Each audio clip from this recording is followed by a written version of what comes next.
pinuprotektahan. Walang kasinungalingan, serbisyong totoo lang. Makisaksi, 2 bata nakalulun ng pito ng turotot. DTI at PNP mag-inspeksyon sa mga tindahan ng paputok sa Divisoria at iba pang pamilihan para tiyakin ang kalidad ng mga turotot. Kalahati ng mga nabiktima ng paputok ang ipinagbabawal ng pikulo ang nakadali. Alamin kung gaano ito kapeligroso lalo na sa mga bata. Mga prutas na Pinoy pero mas mura, iminungkahing ihain sa medianoche. New Year's resolution ng inyong mga paboritong artista at maging ang ilang ordinaryong tao, alamin. Medyo nalilate ako. Ayoko na maulit yun. Mga mamahaling charms at crystals, pantaboy na raw ng malas, nagdudulot pa raw ng ginhawa sa pangangatawan. At mga video na pumatok sa internet ngayong taon, muling balikan.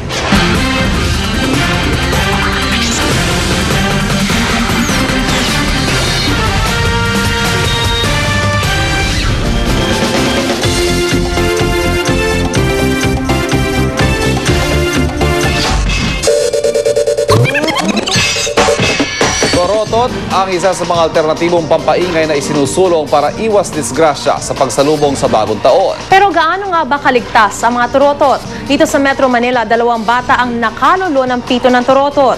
Saksi si Sherry Antore.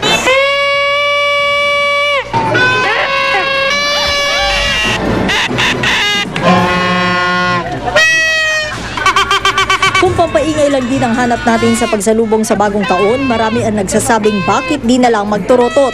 Mas mura ng araw sa paputok, iwas disgrasya pa. Pero iwas disgrasya nga ba? Kung 2 bata na ang nakalulo ng pito ng turotot, edad 3 at 8 ang mga bata, isinugod sila sa Manila Doctors Hospital pagkatapos ng Pasko. Ayon sa DOH, pareho na sila nakalabas. Tingin ng Department of Trade and Industry o DTI, malamang daw ay mababa ang kalidad ng turotot na ginamit ng 2 bata. Kaya sa paghigop nila sa turotot bago bumuelta ng ihip, nalulo nila ang mga pito nito. Makikipag-ugnayan din daw ang DTI sa Supermarket Owners at Philippine Retailers Association para tiyakin ang kalidad ng mga turotot na kumakalat sa merkado. Whoever other stores selling this kind of device to check these devices and make sure that they are all safe. Pakikiusapan din daw ng DTI ang PNP para inspeksyonin ang mga tindang turotot sa Divisoria at iba pang pamilihan. Gayunman, paalala pa rin ng DTI sa mga magulang, bantayang maigi ang paggamit ng turotot ng inyong mga anak, lalo na yung mga maliliit na bata. For the parents to really be careful and make sure that what they're buying are safe for their kids to use. Para sa ganito at iba pang problema kaugnay sa mga bilihin, huwag mag-atubiling tumawag sa DTI hotline. Bukas sila para tanggapin ang inyong mga reklamo o katanungan kahit sa mismong araw ng bagong taon. Ako si Sherry Torres, ang inyong saksi. Sa kabila ng ulat ukol sa 2 batang nakalulon ng pito ng turotot, nananatili naman pong mabenta ang turotot sa Divisoria. At live mula sa Divisoria, saksi si Cedric Castillo. Cedric. Yes, Ivan, tiniyak ng mga nagtitinda dito sa Divisoria at maging sa Tutuban na ligtas ang kanilang mga turotot na ibinebenta. Tatlong gabi na lamang bago magsalubong sa 2011, mabenta na talaga ang mga turotot dito sa Divisoria at sa Tutuban. Ito kasi ang pampaingay ng maraming mga bata pagsapit ng New Year. Pero gaya nga ng iniulat ng Department of Health na 2 bata ang nakalulo ng pito ng turotot, posibleng magdulot ng peligro ang mga ganitong simpleng pampaingay. Depende sa lakas ng buga ng hangin, malalaman yung lakas ng tunog ng turotot. Pero kung babalik na rin daw yung proseso o hihigupin yung hangin, pwedeng malaman kung may sirang pyesa itong mga turotot na pwedeng delikado sa kalusugan. Ang maliliit na piraso kasi gaya ng pito nga ang delikado raw, lalo na kung aksidenteng dumiretso sa lalamunan. Hangin lang, parang hangin lang siya. Wala namang mga piraso na nahihigo? Wala naman po, hangin lang. Para safe po, para hindi po maputokan yung mga bata na nalaman. May nahihigop ka? Wala. Wala ka nahihigop? Oo. 35, 3 for 100. Ligtas ba yung ganyan? Ligtas naman siya, sir. Kahit higupin daw, wala namang pito eh. Walang mahigop na pito. ligtas kong gamitin. Ivan, dagdag pa ng ilang mga nagtitinda rito, kung bibili ka rin lang ng torotot, yung medyo mahal ng araw para mas kalidad. At huwag rin daw kakalimutan na i-check kung baka naman daw puro laway na dahil sa pag-inspeksyon ang torotot na bibilin mo. Live mula rito sa Maynila, ako si Cedric Castillo, ang inyong saksi. Samantala, mas tinatangkilik na ngayon ng marami ang aerial fireworks kumpara sa tradisyonal na paputok na ginagamit sa pagsalubong sa bagong taon. Live mula sa Bukawi, Bulacan, saksi si James Velasquez. James? Yes, Maris, karamihan nga sa mga kababayan natin na inabutan natin namimili ng paputok dito sa Bukawi, Bulacan ay mga aerial fireworks na yung binibili sa halip sa mga paputok na pinapasabog pa sa lupa.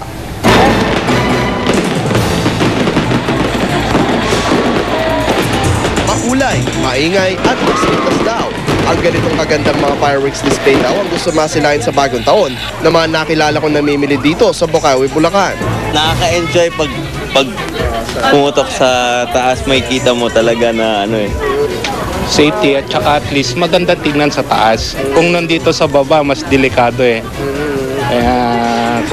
Kaya at least nakokontrol kung saan pa dediretso. Karamihan din sa mga namimili ng aerial fireworks display, mga magulang na gustong i-enjoy ang ingay at pailaw sa bagong taon nang di umano nakokompromiso ang kaligtasan ng kanilang mga anak. Kasi kung nag-spend ka ng money para sa mga local na hindi mo naman alam kung safe, diba? So, mag-spend na ako sa mas alam ko na mas safe. Pero gaya nga ng kanyang sinabi, di hamak na mas mahal ang mga aerial fireworks kumpara sa ibang paputok. Ang 16 shots ng Sky Symphony halimbawa, nasa 400 hanggang 500 pesos depende sa klase at dami. 60 pesos naman ang kada piraso ng missile, habang 500 pesos ang malaking pack. 500 hanggang 800 pesos naman ang platinum. At Marisa, yung mga paputok na binibili ngayon ng karamihan sa ating mga kababayan, mga aerial fireworks display kung tawagin, may itinaas na daw na halos 100 piso ang bawat pack. At sa mga susunod na araw, lalo na raw sa January 30 at 31, ay tataas pa raw ang mga presyo nito at wala na raw tawaran. Live mula sa Bukawi, Bulacan, ako si James Velasquez, ang inyong saksi. 5-star at Piccolo naman ang nakadali sa mga biktima ng paputok na isinugod sa Tondo General Hospital sa nakalipas na linggo. At live mula sa Maynila, saksi si Dante Perello. Dante. Yes, Ivan, dito nga sa Tondo General Hospital, 5 na ang isinugod na biktima ng paputok ngayong Disyembre. Pinakahuli dyan, Ivan, ang 12 anyos na binatilyong nasabugan ng 5-star sa kamay. 5:50 kaninang hapon ng operahan at putulan ng hinlilit ang 12 anyos na binatilyo dito sa Tondo General Hospital matapos masabugan ng ipinagbabawal na 5-star ang kanyang kamay. Hindi raw kasi nito na itapon agad ang paputok bago sumabog. 4 na iba ang isinugod dito sa Tondo General Hospital na pawang nagtamo ng 1st and 2nd degree burns matapos masabugan ng ipinagbabawal ring Piccolo. Nakahanda na ang ospital sakaling dumami pa ang mga biktima habang papalapit ang salubong sa bagong taon. Nakaset up na ang emergency room ng ospital at ang mga kakailanganin para sa magiging pasyente sa pagsalubong ng bagong taon. Bukod sa mga medical equipment at instrumento, nagdagdag na rin sila ng mga kama sakaling dumagsa ang mga pasyente. Kompleto na rin ang mga kakailanganin sa paglilinis ng sugat ng mga burns at blast patients. Pati na ang mga pantahi sa sugat at operasyon sakaling kailanganin ng amputation. Nag-request na rin sila ng dagdag na anti-tetanus vaccine na kailangan sa mga biktima ng paputok. On the 31st, lahat ng surgery residents are on duty. So we expect na madami yung patients at those time. So yung OPD natin are open. So nadi-deploy yung ibang residents dito sa ER to receive yung mga major injuries dun sa OPD, yung mga minor injuries na nasabugan din.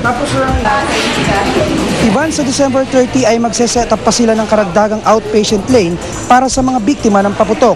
Live mula rito sa Maynila, ako si Dante Perello, ang inyong saksi.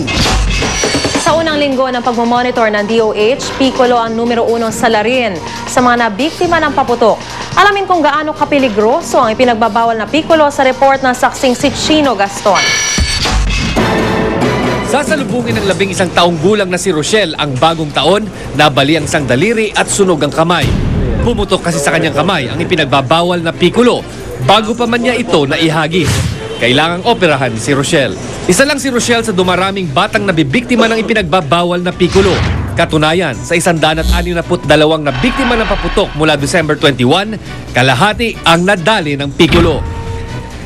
At 4 sa bawat 10 biktima ng paputok ay nasa edad 10 pababa.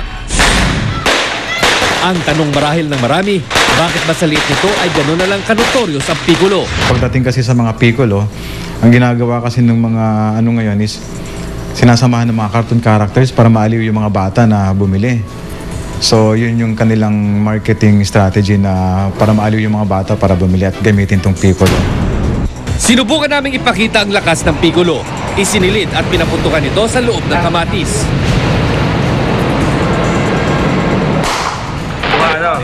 Nagkadurog-durog ito. Isa pang sample, sa loob naman ng nakarolyong bond paper. Parang may nagsaboy ng confetti. Bukod sa pikulo, isa pang ipinagbabawal na paputok ang plapla. Pero kumpara sa pikulo, mas matindi ang pagsabog nito dahil higit sa 1/3 ng kutsarita ang laman nitong pulbura. Sa lakas ng pagsabog ng plapla, mahirap isipin na ang kapirasong bakal na ito ay dating lata ng pintura. Kaya isipin na lamang kung anong maaring mangyari kapag sumabog ang plapla sa kamay ng tao. Bukod sa mga nasabugan ng paputok, nakapagtala na rin ng 5 kaso ng fireworks ingestion o pagkain ng paputok. 6 naman ang tinamaan ng ligaw na bala. Chino Gaston ang inyong saksi.